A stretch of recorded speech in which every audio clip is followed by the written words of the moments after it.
Coming up in the next 60 minutes, police interrogate NPP MP for Asin Central, Kennedy Japan, in connection with killing of Anasa Remiyawa, Nasa's Tiger IPI undercover team. But the MP says he has nothing to do with the killing.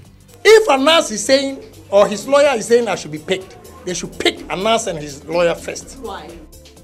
We have details plus the latest statement from the police on the matter. Also, government condemns the politicization of the ongoing Men's Gold saga as it explains why expected actions were not taken earlier. To the extent that there was not a criminal process against him, I am not sure that it is tenable for those who say that Yoko was not quick to act in that instance. Tonight, we have fresh details from ongoing talks between Ghana's delegation and Dubai authorities in their quest to trigger extradition processes for Ghana's most wanted Nana Appiah Mensah. Also, as the Andani family wraps up final funeral rites for the late Yana Yakubu Andani II, consultation of the oracle by 4 key elders of the Gates begins in a conclave to select the next Yana. On that very day, the last day, the Friday, there are 4 recognized elders who have to sit in seclusion, and then they would have to do their oracles to choose a new Yana. Tonight we are live in Yendi to bring you the very latest and explore the significance of the ritual to select the next overlord of Dagbang. And in business, former Minerals Commission boss Dr. Tony Obin confirms some mining firms are operating without Parliament's ratification of their leases. And later in sports, the Ghana Football Association Normalization Committee, their special tournament has been redesigned. A separate program will be established for women and Division 2 clubs. We have all that and more coming up here on Newsnight. You may want to join us with your thoughts and comments via WhatsApp on 0244 340 437.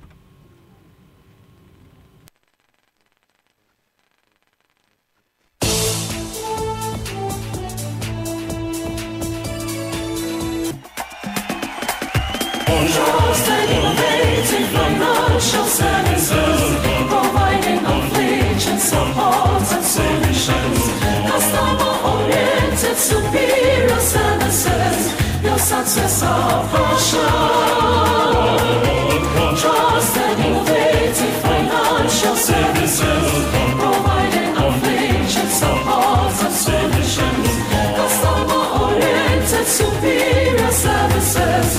Success of passion, 10 good years of loyalty, service with integrity, protective of our Ghanaian brand. 10 years of excellence, 10 years of loyalty, your success of passion, oh yeah, your success of passion. Your success, our passion. Hello, I say, how did now? Vodafone normal 10 megabyte free data. It will call Smart Rubiadron. Share.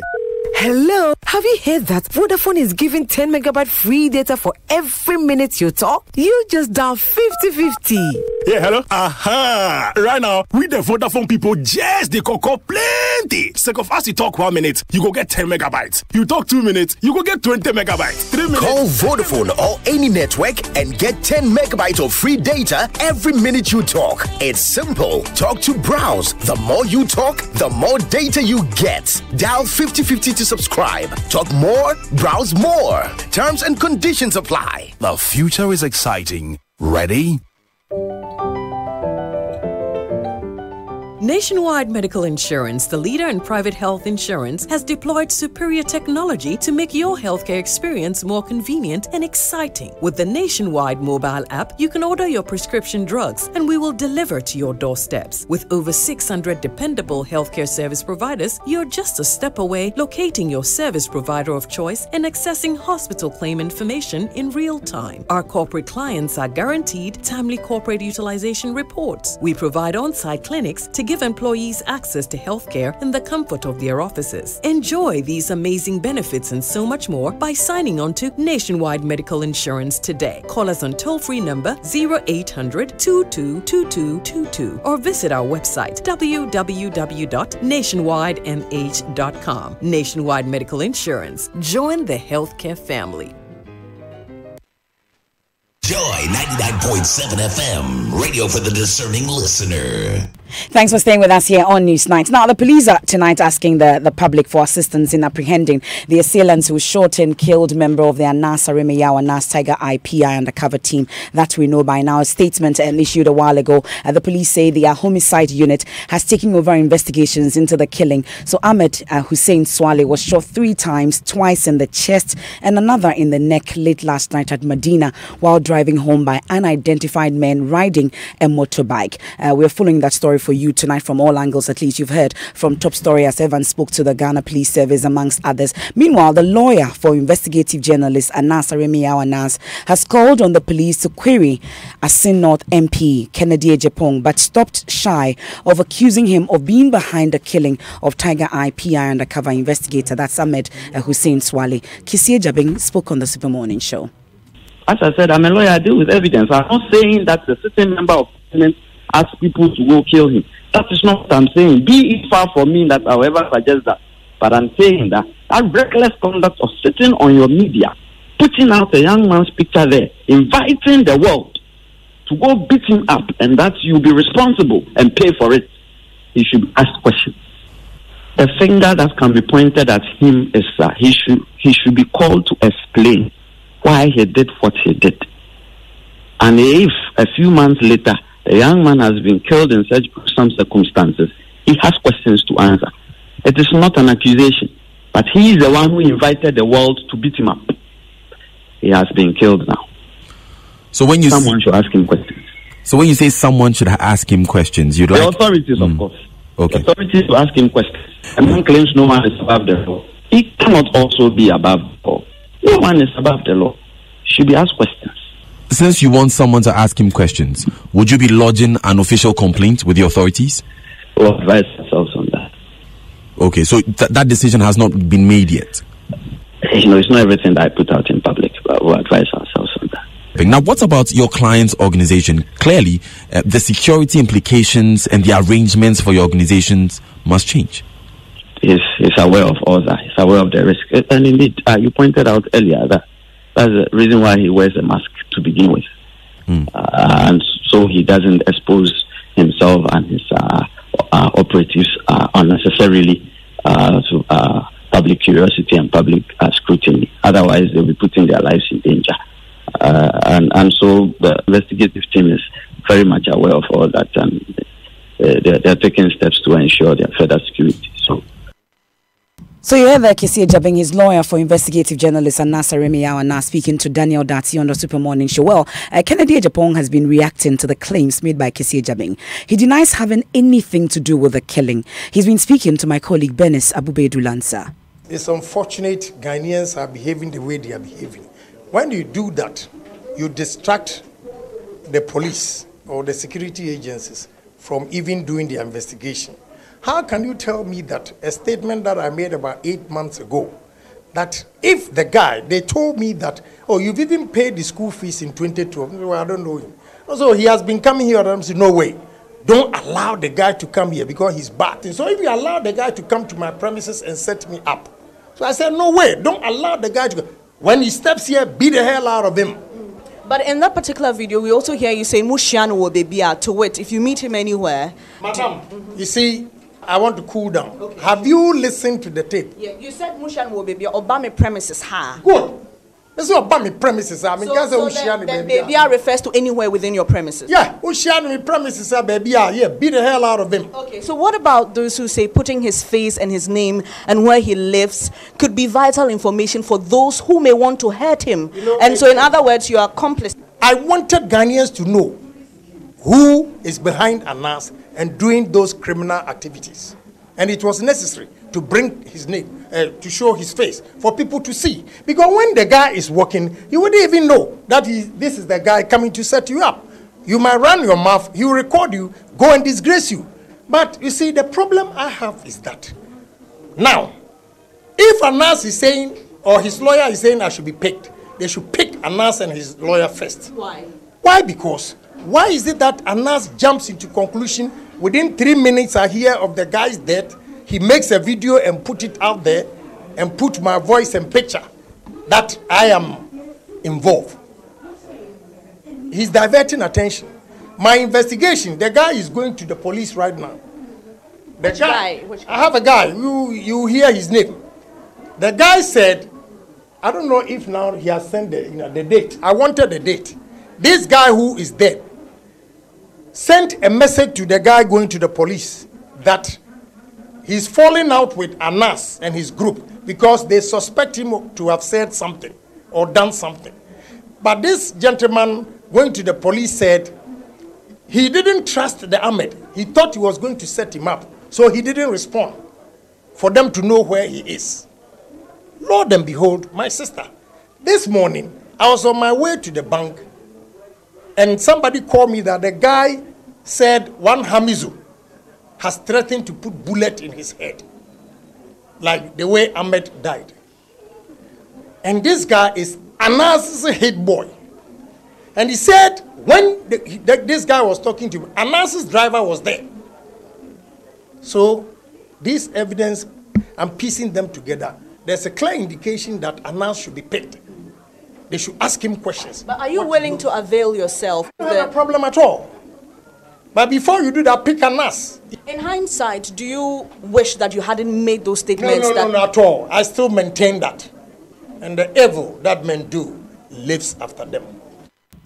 You heard there Asin Central MP Kennedy Japan speaking to Benis Abubedu Lansa. Let's head on to the phone lines now and speak to GJA General Secretary Mr. Kofi Yeboah. They held a press conference earlier today demanding certain things are done in this particular case involving Ahmed Hussein Swale, who is a member of the Tiger Eye PI undercover team. Thank you very much for your time here on Newsline, Mr. Kofi Yeboah. So in every murder case of this nature, at least the security agencies will move in to investigate and hopefully to apprehend the culprit. So what exactly is the GJA looking for regarding this particular matter involving Ahmed Hussein Swale?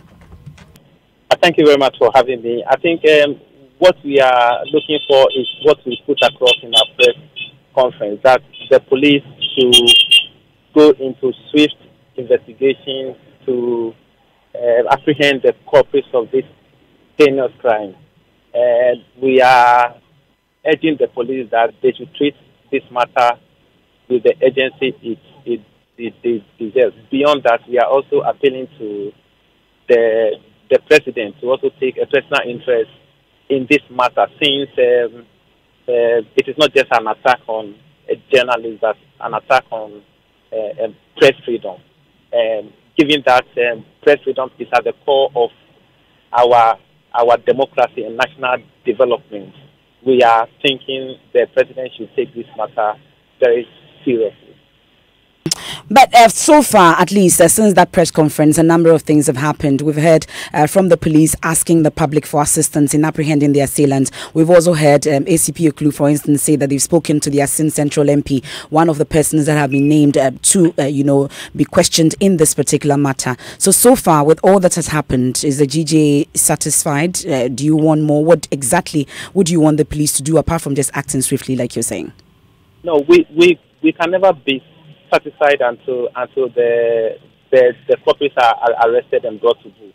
And we are happy that the police have started with this initiative, and we will add our voice to the call by the police that everybody, every well-meaning citizen of this country should volunteer information that will lead to the arrest of whoever committed this crime.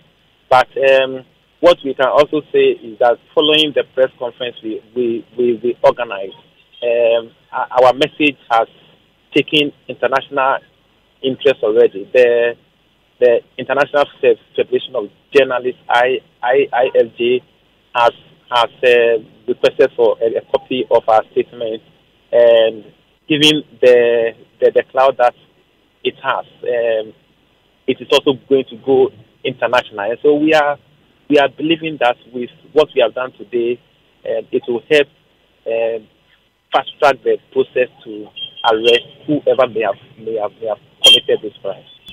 So, Mr. Kofi Yeboah, there was a question that came up. I just want you to clarify, or just for you to let us know: is Ahmed Hussein Swale a member of the GJA? This question had been asked earlier. What matters is that he's a journalist and he. Of course, that's established. But is he a member of the GJA? Just finding out. I need to cross check from our records whether he's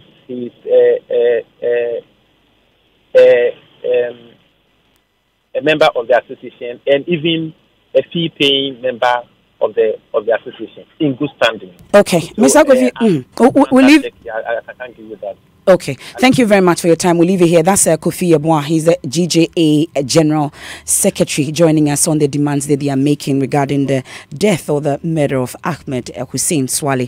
And we also have on the phone security analyst, Mr. Adam Bona. We are grateful for your time here on Newsnight. So some key questions that comes up looking at the way Ahmed Swale was shot twice in the chest and also in the neck. I would want to find out from you, from what you've seen at least, you are well vexed in this area.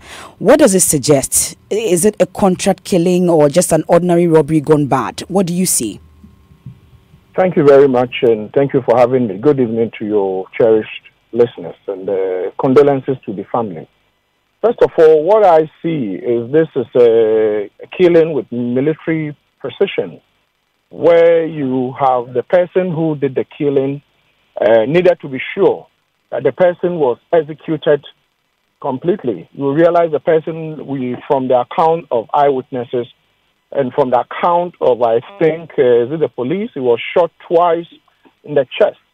If you know that your upper torso carries your vital organs, which makes you taken in and out, and I think the third bullet, they were actually aiming for around the brain, but I think they might have missed it and went in for the neck. And so this is something that one will say comes under execution, where they have to make sure that it is done perfectly on the scene. And so by the time paramedics come in, there is no way of reviving you. And so this is something that probably we haven't seen for a very long. I don't think we've seen this type of execution style in the middle of the road in this country. You hear them in Colombia, in Mexico, in other places, maybe Jamaica, in other places. Probably also the U.S. will fit for some of this execution style, executions. And so for me, this is something that I hope the president will make a statement on during his State of the Nation address when he addresses Parliament. When Parliament is in session, and he should do that. I think it will be helpful to give us some sense of direction, because we've had 3, killings this year that look similar. That is not to say they are connected, but so let's stay calm and hope that the CID the police would tell us what happened, and then the police should also broaden their scope and not limit it to the key suspect, who probably over here is Kennedy Japan, Honorable Kennedy Japan. There might be some killers out there, and so limiting it to him, we might have some killers on the loose. And so let's be open-minded and know that anybody at all could have done this, probably not connected to the Honorable Member of Parliament. I mean, let's be very circumspect with the way we handle this, or else we would skew it and end up with nothing. Now, so it points to execution. It means that it's more like targeted because of the work that Tiger IPI does. Is it time for them to be taking their security more seriously? I think they should take their security seriously. I've heard them. I think I've read their statement in defiance. I hope whilst writing, saying that we are not afraid, we won't do this, they are going to take their security very seriously. First of all, when Kennedy Japan probably showed the young man's face, probably the Tiger Eye should have requested for proper assistance. Because you see what happened, you could have a police guard or a bodyguard by you, and whoever is targeting you would take you out before the person who is guarding you responds. And so probably the guy should have relocated from the Medina area.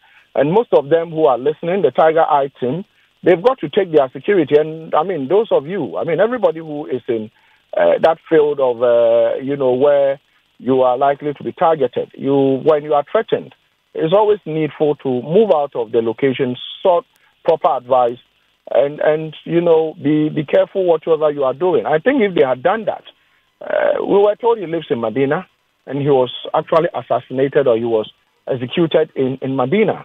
And so, for me, these are some of the things that, for me, I think Tiger Eye should have done, because they are, per their work, they are supposed to be investigative journalists. And so they should have probably taken their own security a bit more serious.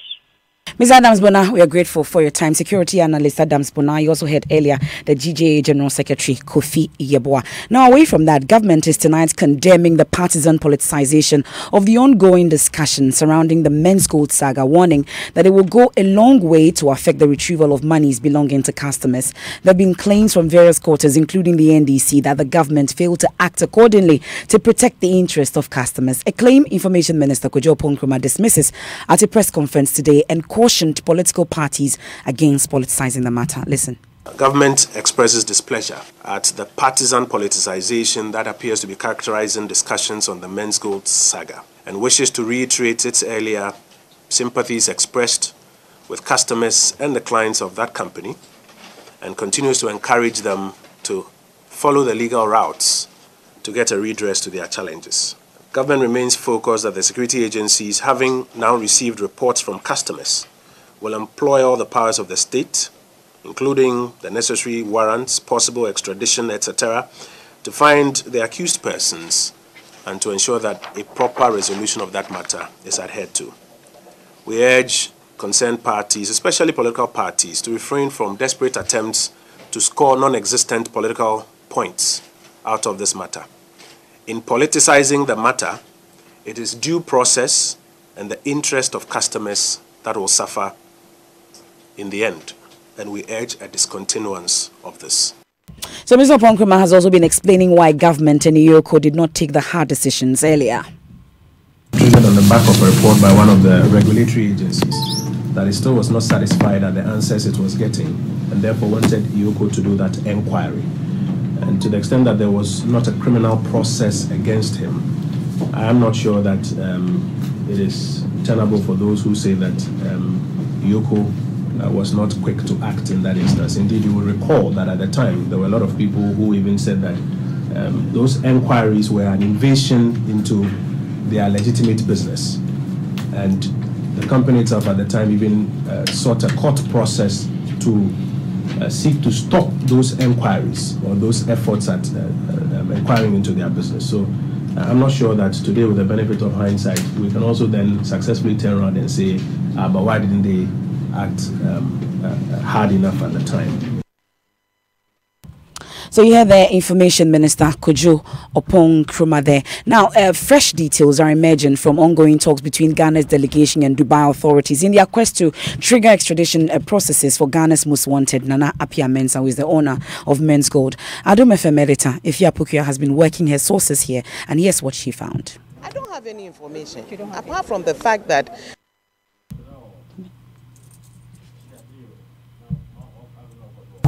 Well, what we know is that they've been speaking to him and they've written a statement, they've taken details of it, and they also needed details of the offense for which he's been arrested in Dubai.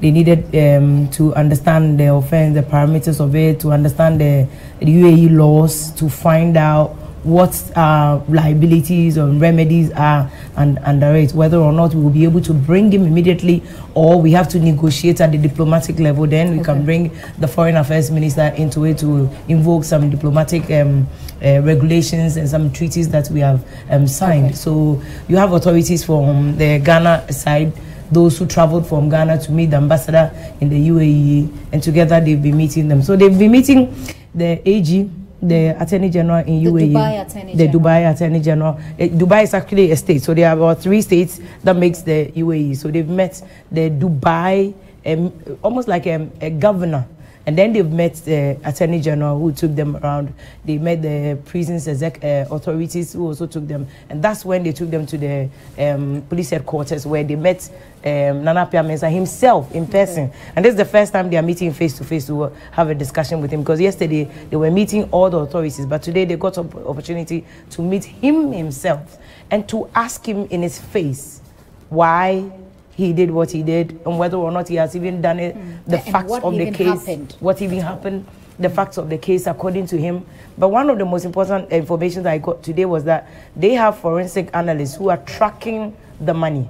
So who are these forensic analysts? Are they from the Ghana side or from the Dubai? No, from the Ghana side. Okay. They're from the Ghana side. And government has tried to get some international help as well. Okay. So what they are doing is to track whoever got money from Nana Appiah Mensah, whether erroneously, by mistake, or as an attempt to hide or divert the money, whatever. So they are tracking the money. They're following the money. To find out where that money went. Yes. Okay, and we understand that they earlier on had some kind of complications. The delegation that's in Dubai at the moment, they have some complications. The complication has to do with the differences in law. You are dealing with different jurisdictions. So now you are in the UAE jurisdiction. You have to apply their law, and you have to understand that he has also been arrested for breach of a law that is within that jurisdiction. So now you have to invoke international rules, some of which UAE is not signatory to some of the treaties.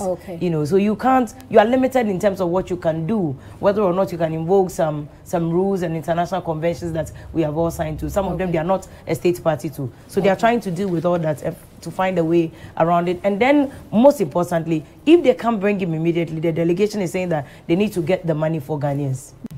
So you heard the Adom FM editor, Ifya Pukuya, speaking to Gifty Ando Appiah on the polls. Meanwhile, Foreign Affairs Minister Madam Shelley Ayoko Botwe, in her very first brief comments on the matter, says Ghana's embassy in the UAE is providing the necessary support to the Ghanaian delegation working to extradite Mensgold CEO Nana Appiah Mensah to Ghana.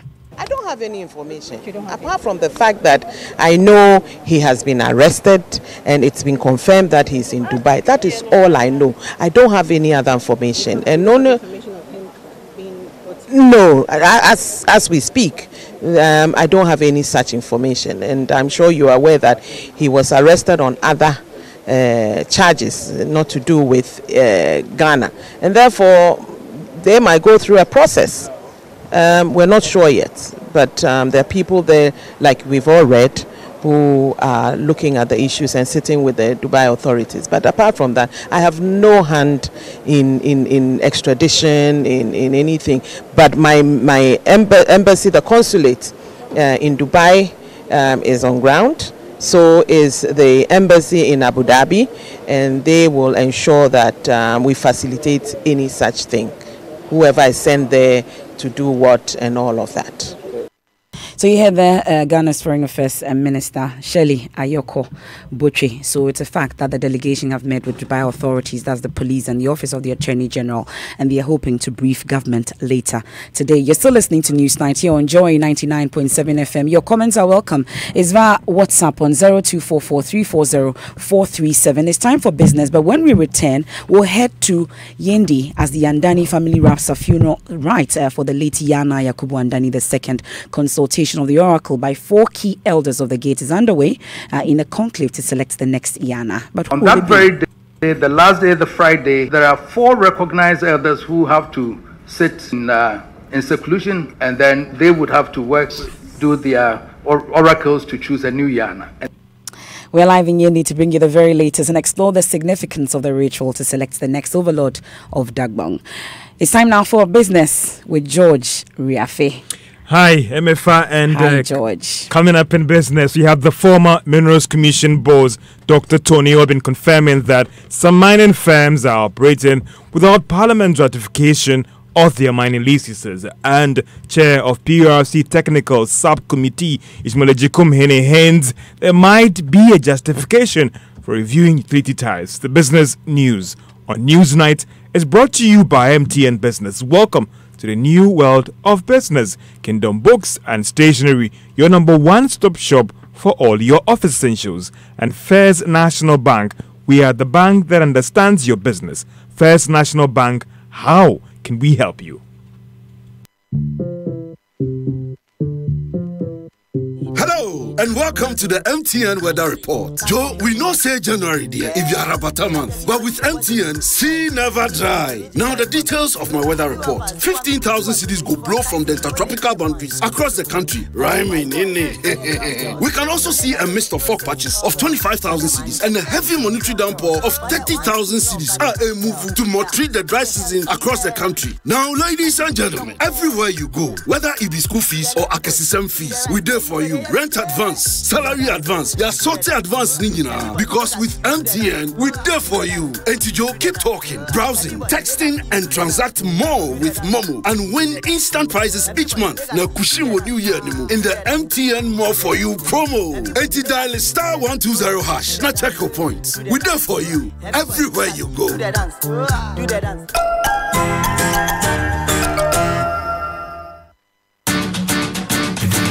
We give you nothing but the best. We stay above the rest. More quality, more affordability. Kingdom Books and Stationery. Everybody's going to the one and only shop where customer satisfaction is a guarantee. Kingdom Books and Stationery. Oh yes, with our 30 days credit facility with no interest charge, free delivery services, and our free consultation on setting up your office, Kingdom Books and Stationery is unmatched in our delivery of quality and affordable office essentials, equipment, and furniture. Experience world-class customer service in all our branches in Accra, Tema, Kumasi, Cape Coast, and Takoradi. Call us on 0302-764-101 or visit our website at www.kingdomgh.com. Kingdom Books and Stationery, your number one stop shop for all office essentials and stationery. Terms and conditions apply. Let us help you bank with the right bank. At First National Bank, we're more than just a bank. We're a digital partner that actually understands your business. Enjoy massive value with our various banking solutions. Get a business check account, a day-to-day transactional account for all businesses from all sectors of the economy. Access our online banking enterprise and bank your way 24/7. Invest with our short or long-term options that enable immediate access to funds. Optimize your cash flow, raise capital, and acquire assets with ease with our lending solutions. Trade with speed, consistency, and innovation with our global payments and forex solutions. With so much value up for grabs, there is no reason not to bank with First National Bank. First National Bank. How can we help you? Joy 99.7 FM, radio for the discerning listener. You welcome back to Business on Newsnight. Now, a former Minerals Commission boss, Dr. Tony Obeng, has confirmed that some mining firms in the country are operating without the ratification of their mining lease by Parliament. Now, this follows the report that two members of Parliament have dragged 35 mining firms together with the Attorney General and the Minerals Commission to the Supreme Court. The two members are seeking the court to halt the operations of these firms until the necessary approvals are secured. Dr. Tony Obeng has been explaining to Joy Business why some of these firms have delayed in getting these approvals. There is the general inertia in the processing of these documents by most of the government departments. In fact, if you look at the retinue of institutions that regulate, you will be surprised. So there will definitely be delays here and there. Secondly, the mining companies cannot themselves ratify their leases. They will have to go through the process. You have to print for every document about close to 200 copies or so.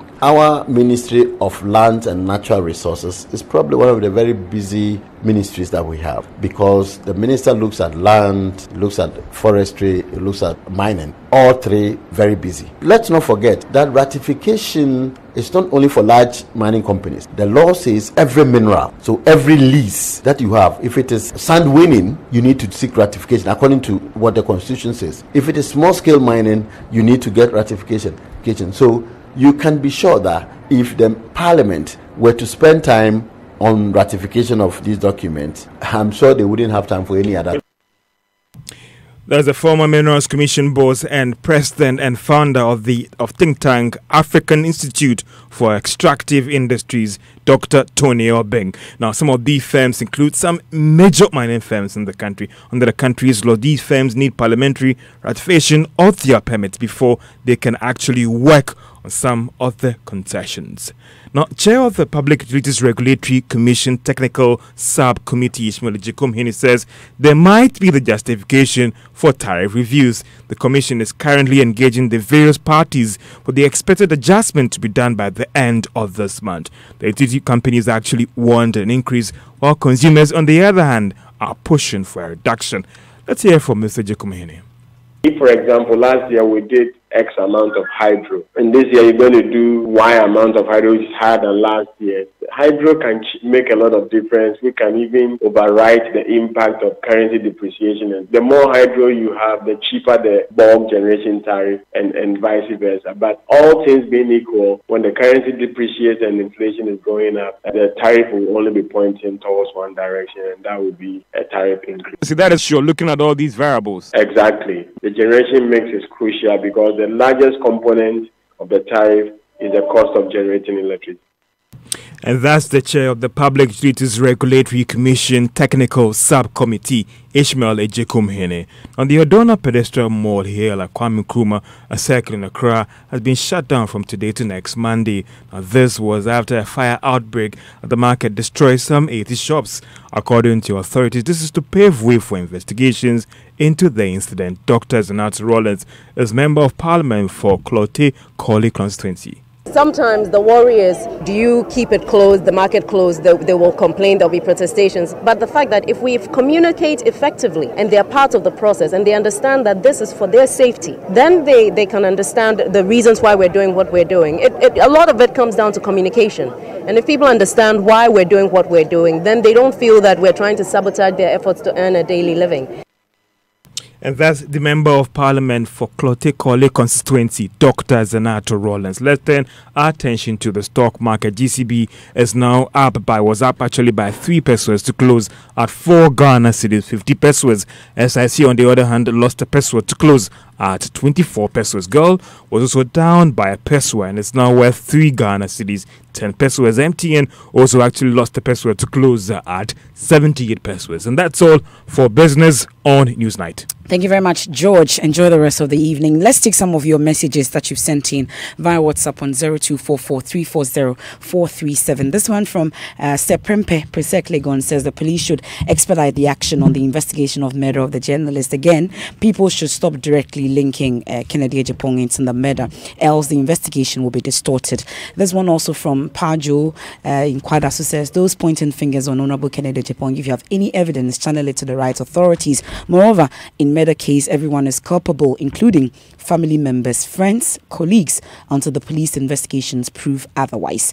And this one from Gilbert simply says, motorbike movement and activities in this country have been taken for granted by security agencies for far too long. This one from Gadase Ernest in Kukum says, this alibi will not wash. A pic of the victim was shown to the whole world and the public was invited to visit harm on the victim. And Ahmed says a murder came as a result of him. Okay, he says this Ahmed murder came as a result of him having taken possession of someone's death, and they have drawn the person's attention to it. So the police have to investigate in Ahmed's associates for clues, he says. And this one from someone, okay, I don't have a name to that one. It says, in fact, it is very sad to hear that the journalist is shot dead in this 21st century for doing the right thing. That's fighting corruption in a democratic state like Ghana. The government and the security agency should try and bring those perpetrators to book. Some of your messages, loads of them here on our WhatsApp console. Maybe I'll take the final one on this. This one says, we pray the commission will do a good job to bring Namwan back to Ghana so that we can reverse the harm done to Ghanaians. That's from Jonah in Cape Coast. I beg your pardon. You're still listening to Newsnight here on Joy 99.7 FM. Let's turn our attention to other stories. In fact, let's head to the north. Because after 15 years of protracted chieftaincy crisis between the Abudu and Andani over the Yana skin, a new overlord for Dagbon could emerge this weekend. The Andani royal family is in the final stage of the final funeral rites for the late Yana Yakubu Andani II, whose gruesome murder in 2002 resulted in a standoff in the traditional area. Per the Asante Hene Otumfuo Setu, the second led group of eminent chiefs roadmap to peace agreed by the 2 gates, the Andanis will conclude their funeral tomorrow, paving the way for 4 recognized elders in the kingdom to go into a conclave to settle on the next Yana. Listen to the Asante Hene at a meeting with President Akufo-Addo last year. On that very day, the last day, the Friday, there are 4 recognized elders who have to sit in seclusion, and then they would have to do their oracles to choose a new Yana. And that starts from the very Friday that the funeral of Naya Yakubu Andani finishes. So we hopefully believe so that after the 18th, the oracles will start, and God willing, within the few days, we shall have a new Yana. And that's what I've come to present to you. And therefore, I need to assure you that this committee is presenting this to you, but we haven't finished till we get a new Yana. And so we shall still engage them, the processes for the new Yana, till we get a new Yana. And hopefully, we'll come back here to present the new Yana to you, Mr. President. So that's the Asante Hene Otumfuo say to the second earlier prior to the funeral rites of both the Abudu and the Andani Gates. But the Vice President, Dr. Mahmoud Bawumia, led a government delegation to commiserate with the Andani family, whilst the General Secretary of the NDC led his group to mourn with them as well. Joy News is, however, learning the choice of the next Yana has dominated discussions on the streets of Dagbang as the 4 elders get set to perform that final rites, or go into conclave to be able to consult the oracle that would lead to the selection of the next overlord of Dagbang. My colleague Justice Beidou is in Yendi and has been covering the final funeral rites for us. Justice, I'm sure we are wrapping up all the rituals for today. Bring us up to speed on how the funeral has been like today. Yes, MFA, it's been about 24 hours of a beautiful show of Dagbang culture and history. Thousands of people who have come from all over Dagbang and beyond, including top government officials and members from the opposition party, have just begun making their way out of the Nagbewa Palace, where the spiritual circumnavigation, which is the tradition of going round the Bewa Palace by the Kampung Kiana, who is the regent for the Andani royal family, has just concluded, which now paves way for the processes leading to the selection of the next Yana to begin. And our understanding is that may be in a matter of days. In fact, there are beliefs that it could even be as soon as tomorrow. And that has sent a wave of happiness on the faces of many people here, because MFA, it's been well over 17 years that this bloody conflict has held back the development of this very a town that used to be a major boom town. Many of the people that I've been speaking with here, a lot of them young people, have been waiting for all this long to see this town break from the shackles of this conflict and embrace a future of prosperity, especially for the many people who have aspirations in developing this area. Let's listen to some of them. It is one of the memorable days for the people of Dagbang, if not the people of Ghana. It's an exciting day. It's a joyful day, actually, on Joy News. And we are extremely excited to be part of the process to ensure a lasting peace for the people of Dagbang and the people of Ghana. And we have been part of the entire process to finally see the performances of the funeral of Yana Muhammadu Abdullahi, and then, of course, the final funeral rites of Yana Yakubu Andani II. So it's a very exciting day for the people of Dagbang and the people of Ghana. And we believe that Dagbang is never going to be the same. Dagbang is going to move, it's risen, and it's going to go ahead with a lot of productive and incredible atmosphere in this region. We thank God and we are very grateful, because we know after all this is over, Dagbang will be Dagbang again. With the youth, development will go on and everything will move on smoothly. So we are very happy and we pray it continues. After all this funeral rites, a new Yana will be installed and peace and unity continues. So we are very happy. This is unprecedented. As a matter of fact, the last time Dagbang witnessed something like this was on the 31st of May 1974, when the Yana was installed as King of Dagbang. And so it is not surprising that after his death, we are witnessing another massive assembling of people from all walks of life, especially Dagombas across the globe, including people from abroad. Because we do know that a lot of people flew in from the United States of America, from the United Kingdom, from Germany and other. It's been very satisfactory, and I hope and pray that at the end of the day, we are not going to have any security challenges at all. So far, so good. It's been excellent. Commendations to the security, commendations to everybody. But then we are going to witness more, culture when it is time for the circumambulation. What we ought to understand is the fact that all this conflict, that has brought about, these deaths and injuries surrounded the decision of the Abudus to perform of Nam here, and the Andanis objecting to it. Now that they have both agreed to perform the funeral of Na Muhammad Abdullah and that of Na Yakubanda, it means that we have been able to go through a major hurdle. And for me, as far as I'm concerned, as a Dagomba and as a student of conflict, media and conflict, I can see the future as very bright for the people of Dagomba. We certainly hope the future is bright. And Justice, so let's just clarify for us, is today the last day of the funeral rites or is tomorrow? And if it's tomorrow, what happens tomorrow? So today is the climax of all the major activities. Tomorrow would be very brief. It would just be Islamic prayers through the morning to late in the afternoon. I think Juma prayers, which is at 1 o'clock. That's when we expect the whole process to end.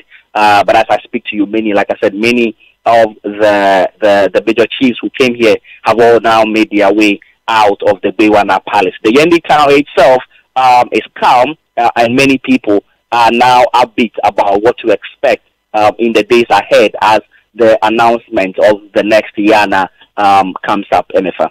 Justice Bedu there, thank you very much. So we all wait for the announcement of who the next Yana will be. We are told also that all 24 wives of Yana Yakubu Andani have successfully passed the ritual of Gambi to confirm that none of them misconducting themselves in their royal marital home. So the ritual thus makes the over 100 sons and daughters of the Yana hold their dignity in public because their mothers did not misconduct themselves while in marriage. So finally, on this, blacksmiths in the northern regional town of Yendi, who for years have been accused of producing some of the small arms used in the town's conflict, say they are turning away from the trade and instead producing farming tools. Justice Bedu has more.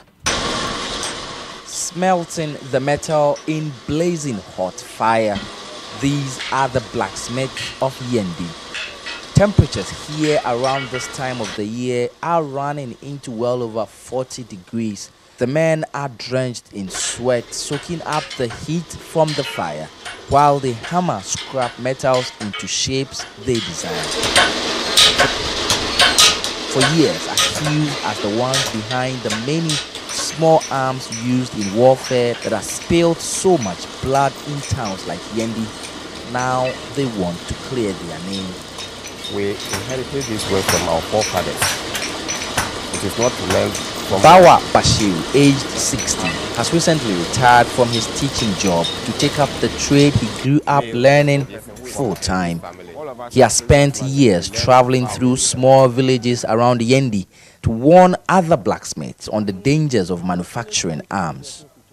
Previously, we were manufacturing bows and arrows and spears. We were able to do it, but nowadays, you see, this is modern time. No one likes to use these things again, so we are not doing it. We realized that it was a harm to us, so we just banned doing the spear. Now they are manufacturing tools like hoes and axes, mainly used in preparing farmlands. This is what they use to approve cassava. Yam. Sometimes when somebody is going to look for herbs, that's what they will normally use and go and fetch that particular things. Located on the eastern corridor of the country, Yendi used to be a major business boom town, connecting traders from as far as neighboring Burkina Faso and Togo to markets in southern Ghana. Now with peace making its way back, brisk business like what is happening here may well be on their way back too. At the peak of the conflict, we couldn't even go out, not even think of doing business.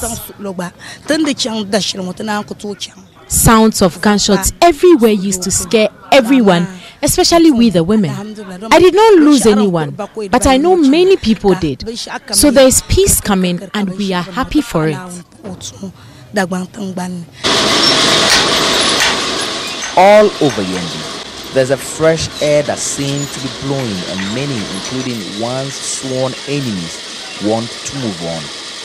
And for these blacksmiths, it's no to arms, and yes to the tools that can help build livelihoods, rather than killing it. Justice Baby, Joy News, Yendi.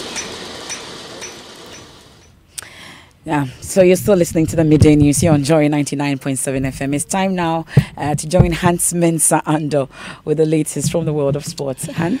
Right, MFR, the Ghana Football Association Normalization Special Tournament has been redesigned to include all Division 1 and Premier League clubs, with a separate program set to be established for women and Division 2 clubs. The Normalization Committee is leading the re-emergence of domestic football and has decided to restart the local game. There is more in the following report by Benedict Owusu-Dankwa. After weeks of repeated engagement with all football stakeholders, in particular engagement with Premier League clubs, First Division clubs and representatives of women's football clubs, the normalization tournament has been designed to include all Division 1 and Premier League clubs from the outset. A separate program will be established for women's and Division 2 clubs. The initial focus was on a format that would see the tournament end on the 31st of March. However, to accommodate all clubs, the competition will go on longer than the end of March. The Normalization Committee appreciates the support of the government to provide funds for the competition as sponsorship of the game has been limited. Taking the lead in funding to start the game afresh opens the doors for other well-meaning sponsors to come on board. Now in boxing, a repeat of a Ghanaian lightweight title fight between Sharif, one-time Kwe, and Michael One Bullet Ansah will come off on the 8th of March at the Bukom Boxing Arena. Sharif Kwe won the last bout, a result that many disputed. So this time around, the promoter, Alex Intiamo of Box Office Promotions, has added the WBO Africa lightweight title for this second pugilist battle.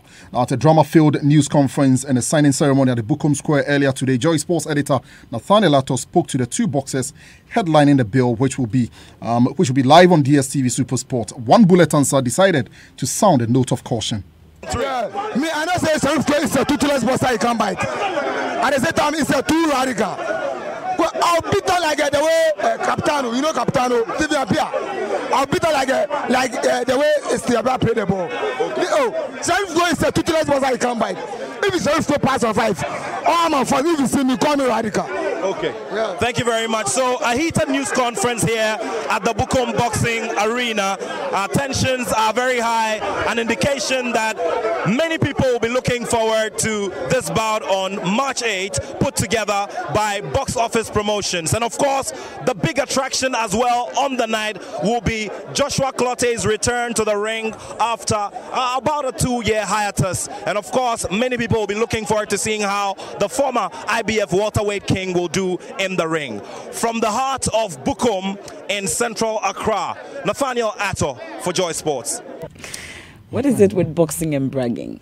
Well, I mean, it comes with a terrain, you know. They are supposed to sell tickets, and so that is how they're able to get people to... I hope his fans doesn't call him radical.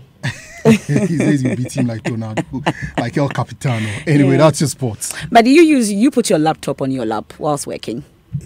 Yes, sometimes when I'm at home. Okay, then it's not good. Okay. Listen to this.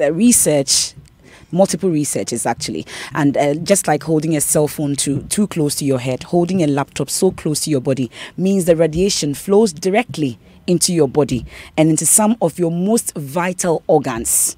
So it could even cause infertility. And if you're pregnant, of course, the dangers are even worse. On Tech Thursday today, here's what you should know.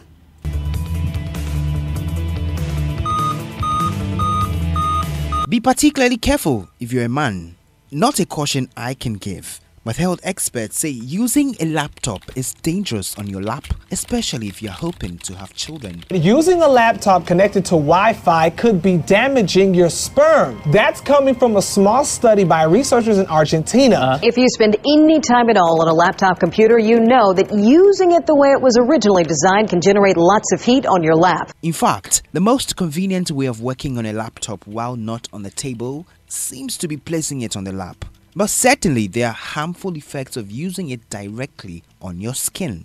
Washington dermatologist Howard Brooks explains. And it can lead to discoloration and this condition called erythema ab igni, or toasted skin syndrome. But this can lead to squamous cell cancer. Well, beyond hurting your sperms and damaging your skin, IT and computer hardware expert Kobin Nkrumah tells us more effects of using your laptop directly on your lap. Imagine that you're using your laptop on your lap and you constantly have to bend down to look at it. Obviously, your leg is going to itch after prolonged use, and it can cause sleeping problems. Researchers are now warning laptop companies that they need to change the name of a product to protect the user's health. Consumer who experience finger pain after only an hour of laptop use. Even without connecting to the internet, laptops can deliver a dose of radiation that's 1,000 times above the background level. Guess what? Even the manufacturers themselves warn us, don't they? Now, if you take time to look in your manual, which many of us do not do anyway, you probably find something to the effect,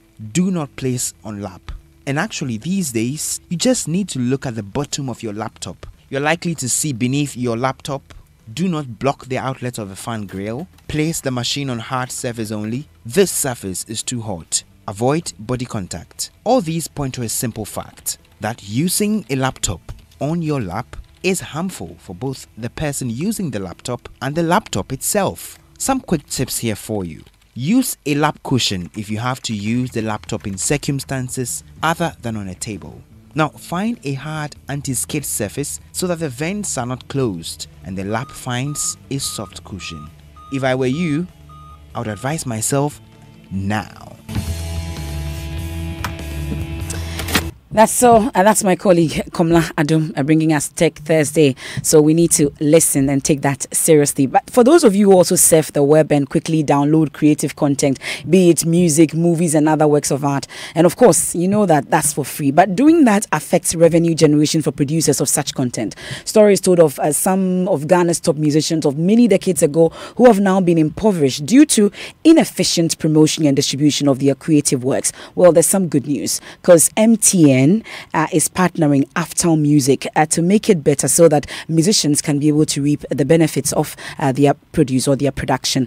Senior Manager, Products and Services at MTN, Bless Sefenu Agojo, is hopeful artists can live off their craft. He's been speaking to us.